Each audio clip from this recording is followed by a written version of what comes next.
Welcome to the Seller Roundtable e-commerce coaching and business strategies with Andy Arnott and Amy Wees. Makes a lot of sense. The other thing that I've noticed too is I will open different tickets in, when you go through the initial ticket process, you have to pick a category and a subcategory. Yeah. What I'll do is I will open two simultaneous, almost every time now that I've learned this works really well, is you go two simultaneous. I know, like you said, Danny, Amazon might hate this, but if you actually are trying to get something done, you go and pick, the first one you do is the one that is in the category that makes the most sense. Then the next one you go is to something that's maybe part of the problem, but not the main category, and you open a ticket there as well.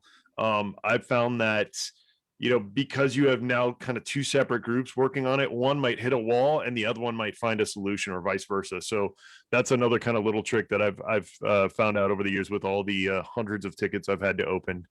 Yeah.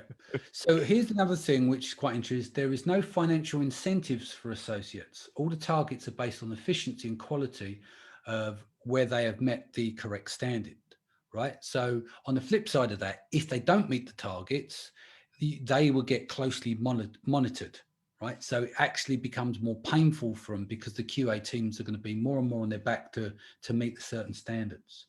And that also opens up that opportunity for them to earn other money elsewhere, which is what happened when a bunch of the support reps were caught in this, where they were doing certain sellers favors. And so it's like kind of bad that they don't get any kind of monetary, compensation, because their pay probably isn't great. And, well, on the flip side, that kind of sets that up.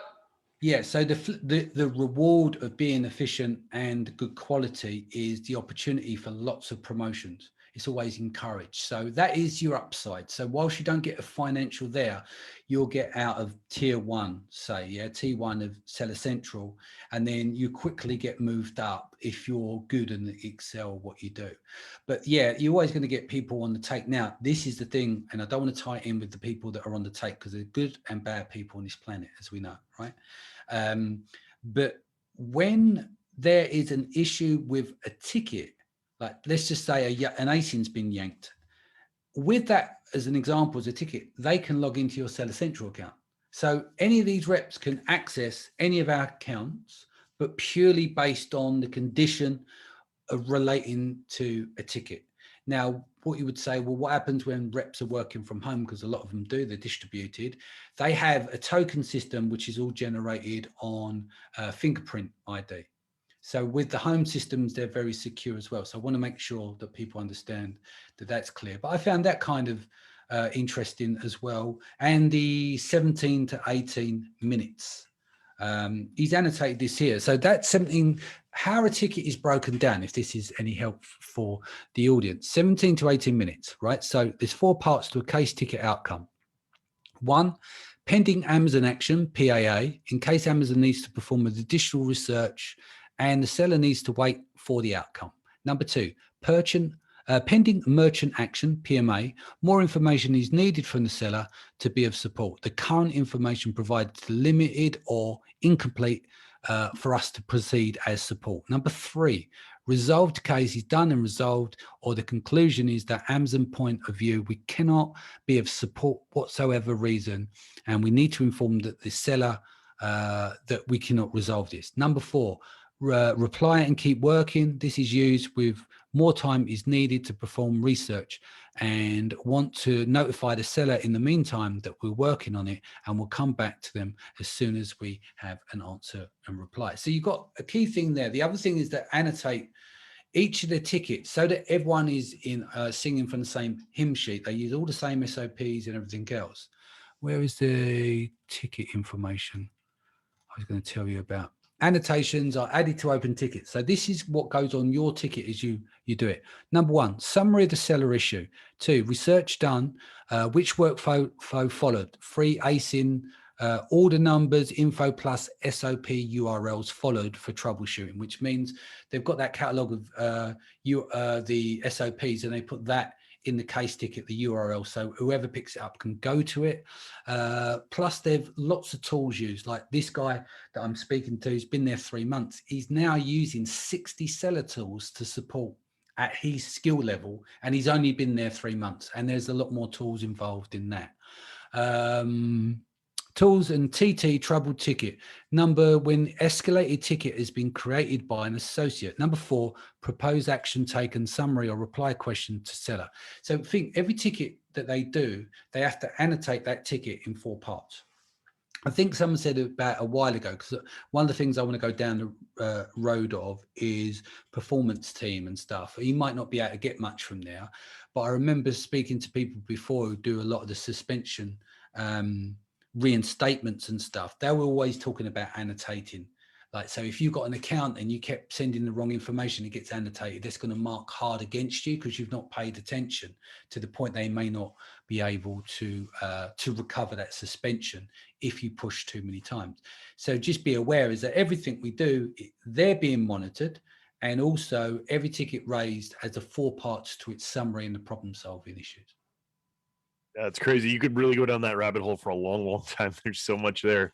The other thing, the quick point I wanted to make though, for everyone listening or watching is I used to, everybody hates filling out surveys or even those little things, but when you get us, make sure that you leave positive reinforcement for the agents that give you good support, and negative for the ones that don't, because Amazon uses that feedback loop, and all that will do will support sellers better, right? If you get people who suck and they weed those people out, then that means that next time your ticket's going to be handled by somebody who's been reviewed positively or has gotten positive feedback. So I encourage you guys to do that.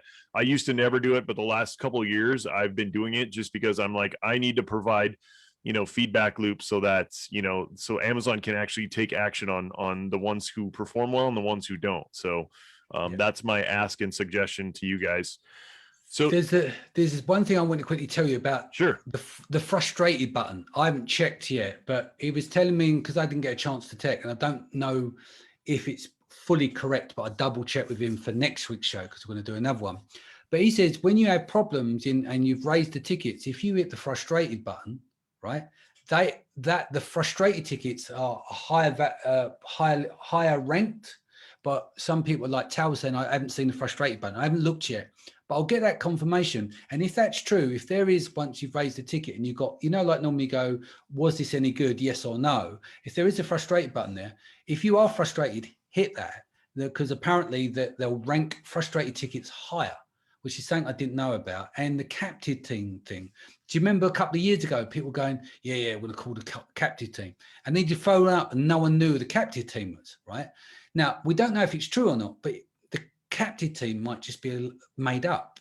It doesn't exist. It just might be a posh name for tier 2 or tier 3. And there's no such thing as a captive name, but it was a really good word to use, a buzzword, if you like, if you're selling masterminds. Do you know what I mean? I think, and things can come up into the Amazon sphere that just don't make any sense. So maybe not true, but it could be true. But he's been there only 3 months. So I'm trying to get him to dig and see if there was ever a captive team going back 3 to 5 years. It's interesting. I think there was, or like you said, Danny, that might have just been kind of what people called it. But I know that there was, I went to college in North Dakota without going too far. And a lot of people don't know this, but Amazon has a big foothold in North Dakota. And so I used to have phone numbers because I had friends that worked there like way in the past. But in the past, you would have these special phone numbers that if you knew, you could actually call and get somebody on the phone. Like I used to be able to call the catalog team directly. Like a lot of those direct connection numbers have catalog team, but have gone away. But even that though, they've gone away because Amazon is now the word gets out and then it's useless because it just gets inundated, right? Same thing with Jeff at Amazon.com. Good luck using that these days because it's like the word was out that's how you could get a quick escalation. This is the other thing. I'm like with the shows, I have to be sensible. If he turns around and gives me a bit of information and that tens of thousands of people jump on and it's just going to flood. It doesn't help anyone. What I'm trying to do with the series is really educate people on so that they can take away from the shows and go, do you know what? I'm going to write my ticket like this now. I'm going to be extra nice to this person on here. Oh, to resolve that, if I go to this, I want to give them all the ideas of like, how can we create an SOP of creating the master ticket?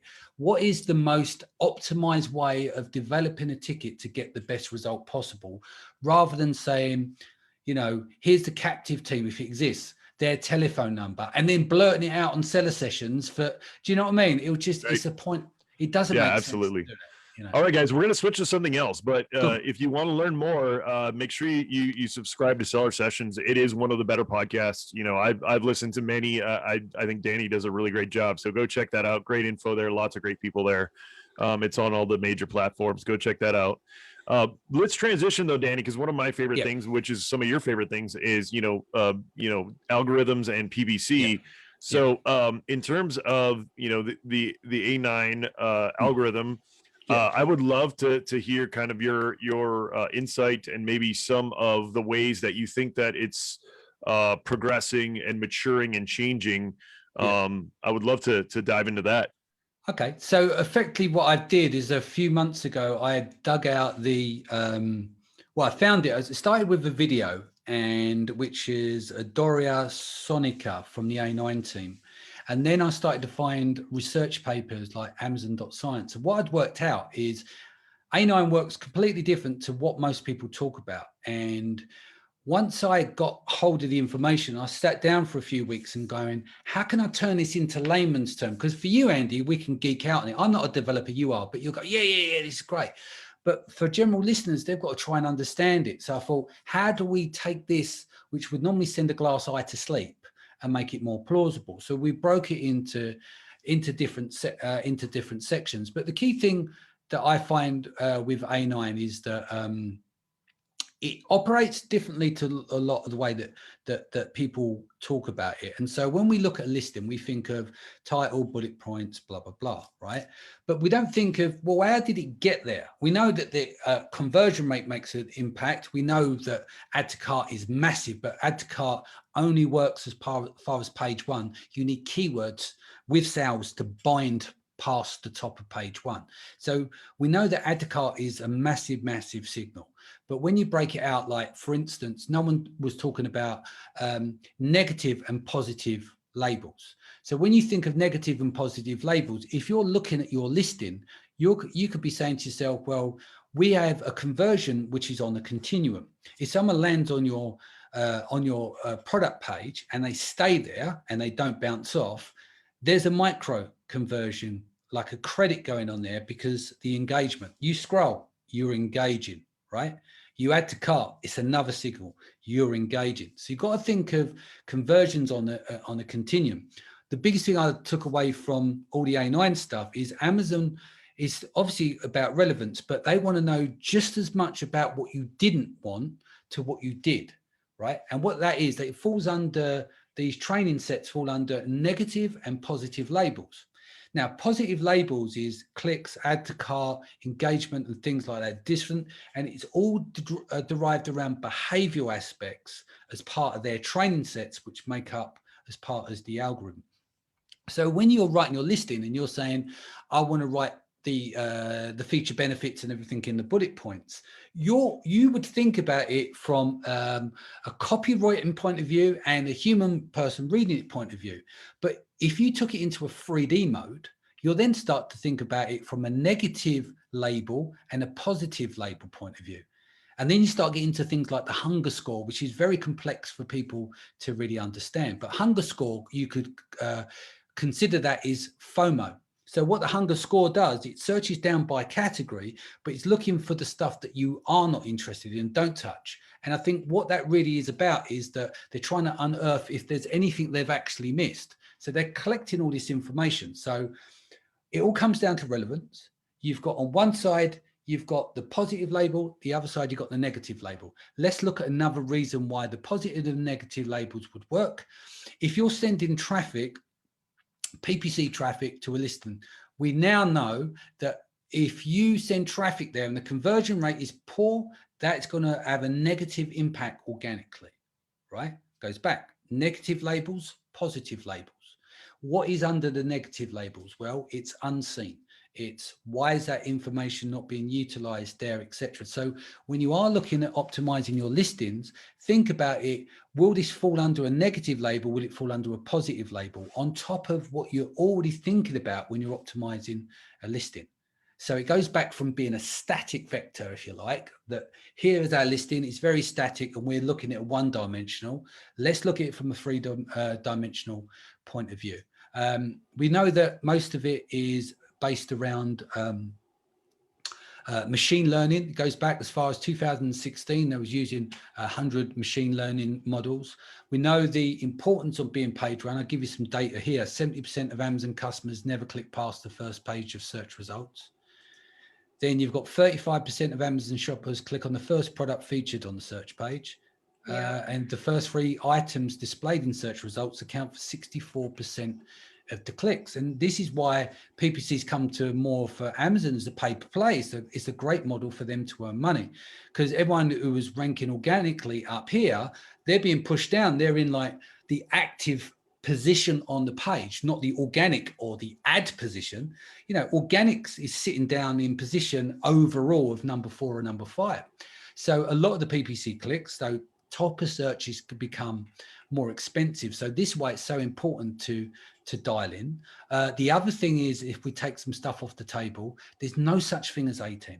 It doesn't exist. It's not in any of the science literature.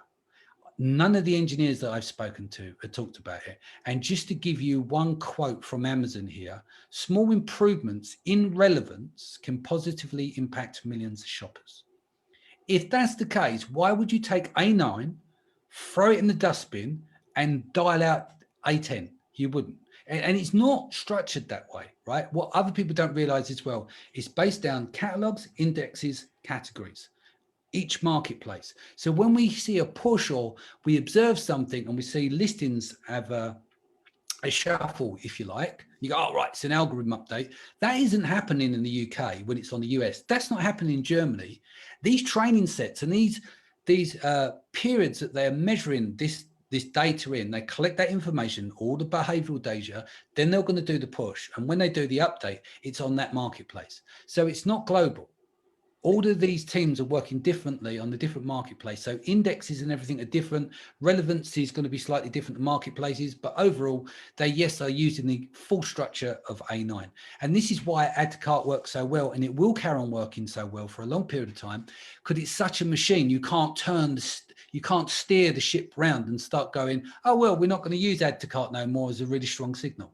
Do you see what I mean? Yeah. So this is something that's developed over time. And I think it's really important that people think about. Go on. I think my key takeaways from kind of your sum up of the A9 algorithm is that, number one, we need to think about more than just, okay, I have the right keywords, I have the right keywords and my listing looks good. We need to be thinking about our products from what page ones we want to be on. I'm always talking about that. I'm like, what's your page one? Because of course, top of search is so important, but the right search is so important, right? We want to be the most relevant so that they add to cart, right? So that we can get that going on. So I'm hearing that, with the ever increasing cost to get to top of search, it's more important to really, really dial in, like, what are those search terms that customer that is so relevant for your product are going after? And, I see people are just even more successful now. We recently had some really great folks come in and talk in our mastermind group about this ranking strategy that they're using. And they're really focused in on some keywords that are the most important, and very few keywords to begin with. Before they're moving on to others. So I think when we're thinking about our keyword strategy and our advertising strategy, now more than ever, we really, really need to know what our page ones are and make sure that we're paying attention to how customers interact with our listing. Not only our conversion rates, but where are we converting? How are we converting? When are we getting that awesome add to cart? What about you, Danny? What do you recommend for people in really reducing their costs for their PPC and choosing the right keywords so that they can get the most out of the algorithm's favor? I think the newer people definitely burning their money because they're getting these massive long keyword lists from really great third-party tools. But if they're not in the brand analytics report, most of it is junk, is garbage, right? So I always say to people, take your long list of 100 or so, wash that list against your brand analytics report. You might find there's only 5 in there.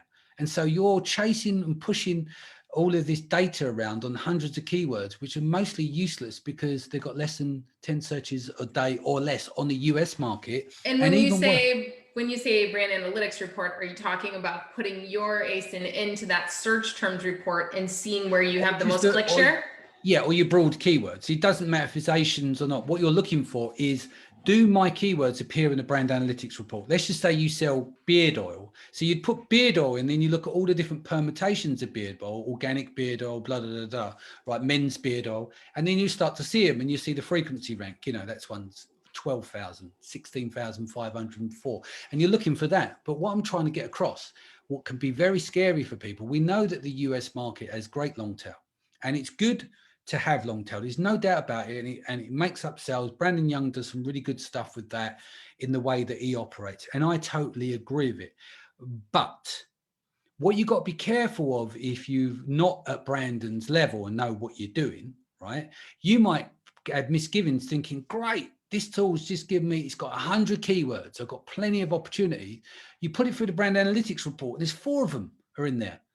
Then your opportunity's gone from, you know, the other 96 has disappeared. You've got 4, and you're going to have also ran keywords, and then you dial in on 1 or 2, and you might not be able to afford the PPC on it. Or they may be so far back that even if you run PPC on them, you're not going to get enough sales velocity to get anywhere with those keywords. Great, you might be on page 1 because this, you know, it's got 20 searches a month, but that's what's useful as a chocolate ashtray. You need to get that balance right, because if the keyword's too big and you run PPC on it, you don't get impression share. This is why people get $20 a click, and then they spend all this money and they don't realize. They go, well, this keyword, because we have like a calculation on. Do you want me to quickly go through a quick calculation to give people when they're looking at keywords? Because I think it starts to bring home. Absolutely. And the other thing quickly I want to mention, just I think what Danny is saying, and correct me if I'm wrong here, Danny, is, you know, rather than go after the 1,000 keywords, you know, that these tools are spitting out every iteration, and what they literally do is get the keyword, then add an A to it and do a search. And then, so I mean, you might get 1 or 2 sales a month from those keywords. But the other thing you have to realize is the more keywords you have, the harder it is to manage, right? It's the 80-20 rule. If you have, you know, exactly 1,000 keywords, then having to go through and try to optimize all those keywords is going to be really difficult, rather than really focusing in on that precise target and then just continuously optimizing those keywords, those small sets of keywords, and even on your you know, products, your product targeting, etc. Would you mind if I share my screen? It might be a bit easier just to give. For sure. Would love that. A bit of context. All right. So let me just pull this up. Can you see that okay? Yep. So I've just mentioned here, never go beyond the brand analytics report. You might, you know, there's an exception to the rule, and you're going to get some people go, yeah, I had a few sales, but generally if it's 10 searches a day, you're looking 300 searches a month. By the time you get into position 1, 2, or 3, a percentage of that is the click-through rate. From the click-through rate, how many sales you're going to get off that when that's shared against other people on that page? Not a lot, right? So you've got to think about it that way. This is what I'm going to give you an example of here. So ranking with Amazon PPC, right? So if your PPC is competitive conversion rate and generates enough orders, it would definitely boost your organic rankings. Here, each bar represents 1 week's worth of data over the period of 8 weeks. So in the left column, we see the average organic rank, right?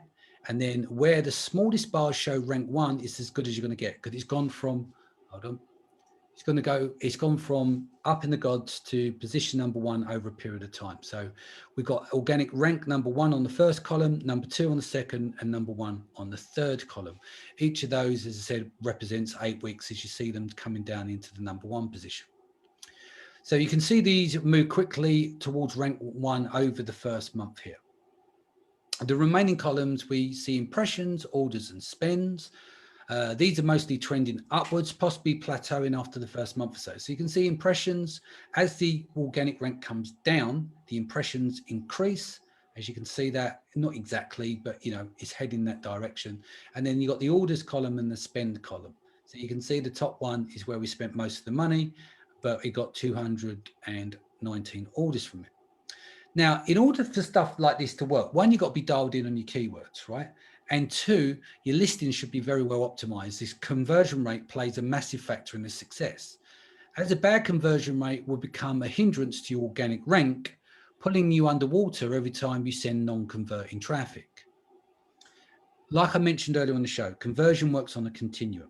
So the algorithm is the multifaceted view of a conversion rather than what we see as a sale, right? When the customer clicks on your product, you're effectively getting a micro conversion credit on that query. If the customer spends time on your product page and does not bounce off, you're getting another micro conversion. The more time is spent on the page, in principle, the higher the engagement. And when the customer adds the product to cart, again, you're getting another positive signal. So I'll skip this abandonment stuff at the moment, but where's the breakdown? Right. So in order to set this up, you guys know this, very, very basic setup, but you can do this across multiple campaigns. But one keyword, one ASIN, one campaign. Isolating like this means that we can measure the top of search on a granular level, right? Because for sponsored products, top of search placement statistics is on a campaign level, right? So that's why we'd set them up that way. So going back to the algorithm here, the ranking algorithm compares many different factors. Two of them, order history and the conversion rate for a specific product listing and that said keyword, right? So they're all attuned in from those two components down to that individualized keyword level. This is then compared to all of your competitors on the same keyword. If you get a higher conversion rate through PPC sales, then you're gaining points on both of these metrics. In what we've seen in-house, your relevance will also get a boost from this, but then we face the problems with ranking high velocity products, which I touched on before I set up the slides.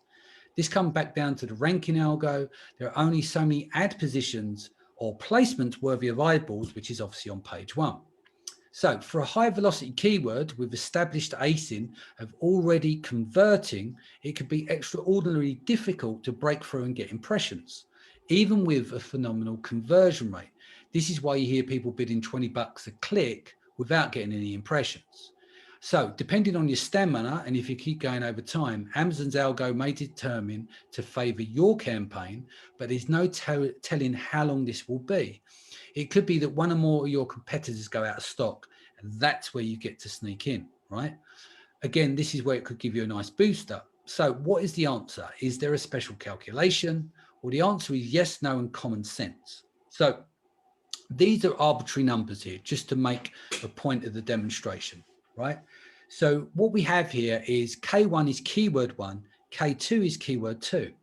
This represents the ad placements, P1, P2, P3, okay? So you can see that keyword 1, super high velocity. We've made up the numbers here to make them stand out, right? So if you was going for placement 1, you'd need to sell 1,000 units a day to get to placement 1. You're not going to do that, right? It's unrealistic. Placement number 2, 500. Placement number 3, 250. Again, pretty much unrealistic unless you've got deep pockets. Then you look at keyword number 2. So you're looking for the sweet spot, right? You're looking for the mid-tail keywords. Then you go, okay, where is the low-hanging fruit? Well, position number 4, I only need 5 sales. So if we use the data points here, how many orders a day can a top of search placement generate if expressed at a 20% conversion rate? So to get to position number 4, you might aim for at least 5 orders a day, right? So it's more plausible to reach. If your conversion rate is 20%, that might mean 5 orders a day divided by conversion rate is equal to 25 clicks. So if the cost per click is $5 for that position, it will cost you $5 divided by conversion rate, which ends up being $25 per acquisition on average, or $125 per day. But that's only when it converts, right? Which comes back to the point of gaining impression share and the cost of running expensive top of search campaigns. And usually a market that is red hot, generally we have a higher cost per click.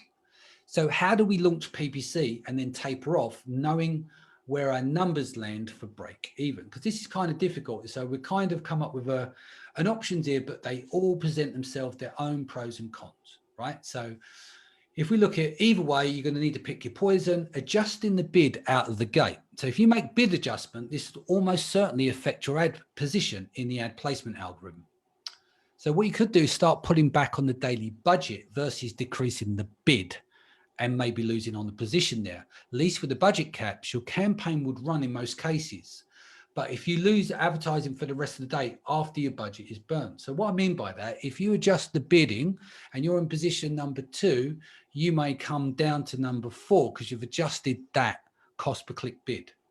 But if you adjust the campaign cap on a daily basis, you'll get those positions, but you will likely to run out of budget at some point in the day. So that's why you play with the budget on a daily basis rather than touch the click, because you want to maintain the position. But you could have a hybrid version. So twice a day, you manually adjust the top of search, boosting your campaign. So you can go in, boost that to 900, then 12 hours later, drop it to 0. And then you work out a sweet spot. You play around with those 2 factors and find that sweet spot. And then over time, you start to get your ranking costs under control, or you don't, because it's always a risk, right? So you're looking to rank mid-tail keywords, let's say, take 4, 6 to 8 week period. By the time you get to 8 weeks, you're looking to do the pullback process. And Danny, I'm always surprised at how many people don't know about placements and how to adjust those percentages.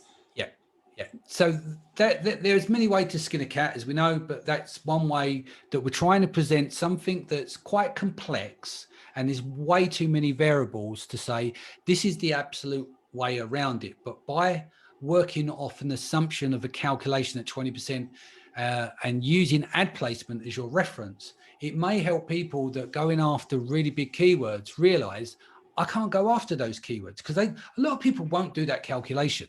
They won't sit there and think, oh yeah, in order to be successful with this and start using that keyword to rank, I mean, I need to get 50 PPC sales a day.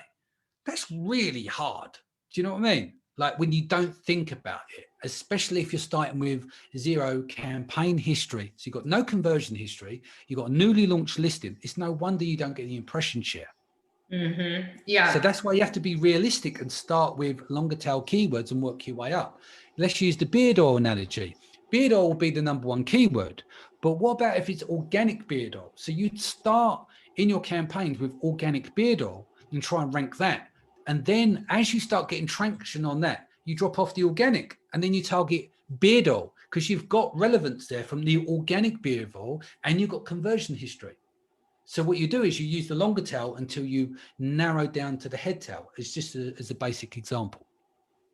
Yeah, Danny, I love all that, Danny. And yeah, and what a lot of people don't realize, and this is some of the stuff I've been trying to train people on for a really long time now, is, you know, just because it's the top, most search keyword does not make it the best keyword, right? So I'm going to give a quick example here. So yeah, I'm going to go let people know if you're not new at this, I'm going to give a little bit of background. Bear with me here in case your experience here. But so longer tail keyword generally has a greater conversion, right? But less sales. So higher conversion, less sales. Mid-tail keyword, you get kind of a middle conversion, right? You get a decent amount of sales, but it's still not the top keyword. And then a primary keyword has actually a lot of times will have the lowest conversion, right? Because it's not specific enough. So some examples here: longer tail keyword, blue water bottle with straw, right? And then a mid-tail keyword would be a blue water bottle, for example. And then a primary keyword would be the base keyword of water bottle. Now, when you think about this in context, okay, if you're going on to Amazon and searching just you yourself, and you go in and you say, I want a blue water bottle with a straw. If a blue water bottle with a straw pops up in, the top 3 results, most likely your possibility of getting a conversion on that sale is really high. Now, if they search for a blue water bottle and you're one of thousands that of a blue water bottle, but there's, they're not searching for one with a specific straw or a top or anything like that, you may get the conversion, but it's a lot less likely than that more specific search. Last but not least, if somebody just types in water bottle, they're in explorer mode, right? They're not necessarily ready to buy that water bottle. They're going to click through and go, oh, here's a blue water bottle with a straw, and then they'll go back to the search bar and say, I want a blue water bottle with a straw, and then convert on that keyword. So that, I just wanted to really make that comparison, because a lot of people, I think, always try to go for the top tier keywords, and that's where they end up just burning through a ton of money and not getting a lot of results. Exactly. And when they burn that money, they haven't got the opportunity to rise again. You know, you get very little room for the maneuver is when you make a mistake on a launch product and you're new to Amazon, right? Because let's just say you've got 15 to 20K, you burn through that very easy. $3,000 on PPC can be easily done. And you don't get another shot if you haven't got the money to sustain those kind of losses. Yeah, absolutely. And not only that, but a lot of people don't realize a lot of times the first week or two of PPC is literally research, right? It's literally you're spending money to figure out what works and what doesn't work. And a lot of people think that they're going to just be successful out of the gate. So just some basic things guys to think about when you're kind of testing if you're being successful or not in PPC.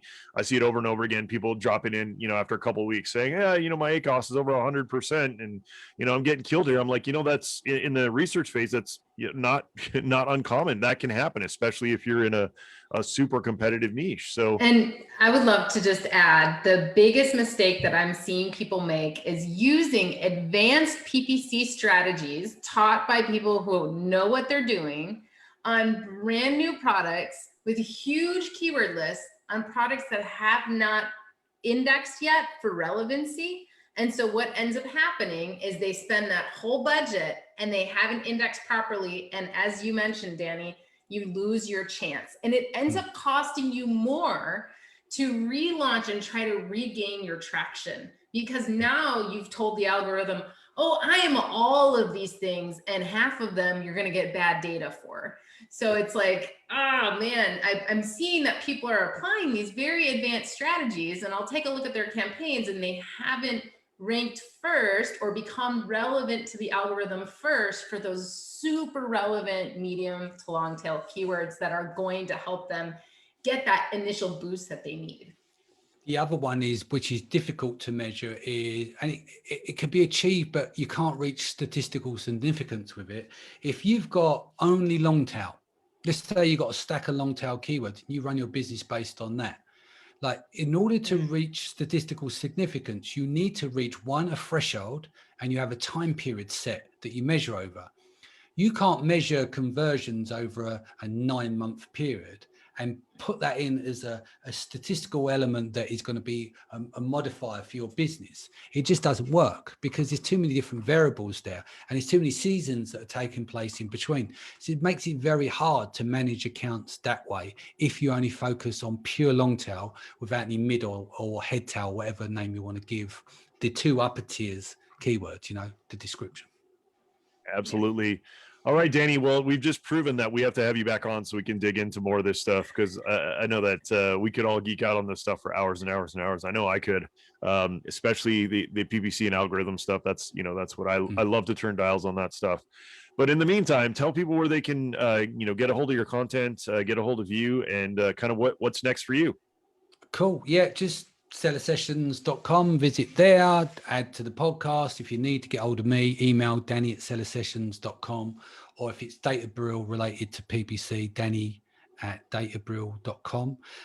Right now, I'm just, I said off call, I won't go into too much detail, but I'm booking out a load of gigs at the moment for next year, just working on that. We've got Seller Poll, which will come up in September. So Seller Poll number 3, Branded by William will be ready to go for January next year. A lot of the stuff I'm working on now is actually for next year, so I won't be able to say too much about those things. I'm trying to get Seller Sessions Live sorted because it sold out last May. It's there. I've just got to deliver the event, but the problem we've got is the issue with COVID. So until we put the US on the green or amber list, the speakers can't travel without quarantine because it's 14 days, and I can't expect them to do that. And most of the lineup are from the US. So that's one of the frustrations at the moment, is because what's been beautiful about the US, like Amy, you went over and did Prosper, right? Great, got together with everyone. It was good. And, I know that a few people got COVID, but that's to be expected, right? This is, people got to get together. The world's got to bloody open up at some point, and we just be as careful as possible. But yeah, it's we haven't had that chance to do that in England yet. So it'd be nice that day comes round where everyone can fly in and we can put on a big event, big happy family, learn some content, go out and party, and human contact, I think, is so important. Engagement of human contact. Absolutely, Danny. Thank you so much. Really, really appreciate you being on. Like I said, we got to have you on again. If you guys haven't done so yet, check out Seller Sessions. Like I said, awesome podcast. Danny has some great guests. They go deep into Amazon. So definitely check that out, guys. And as usual, if you haven't done so yet, please rate, review, subscribe to the podcast. We really appreciate all the feedback you guys give us. We try to improve the best way we can. We try to bring on people that you want, go into topics that you want to hear. So if you want to reach out, please do so to either Amy or I, and let us know if you guys have any ideas on who you want on the show. As I mentioned earlier, I'm in Idaho now, and I didn't even know this before I moved here, but this is where ClickFunnels originated, and I'm starting to get to know some of the guys around here. So we are going to have some ClickFunnel people on the podcast here, some higher echelon people, which will be pretty cool. So we'll be announcing that soon, guys. And as usual, thank you so much for joining us. If you want to do so live, sellerroundtable.com/live. Tuesdays at 2 p.m. Pacific time. Thank you so much, guys, and we'll see you next time on the Seller Roundtable.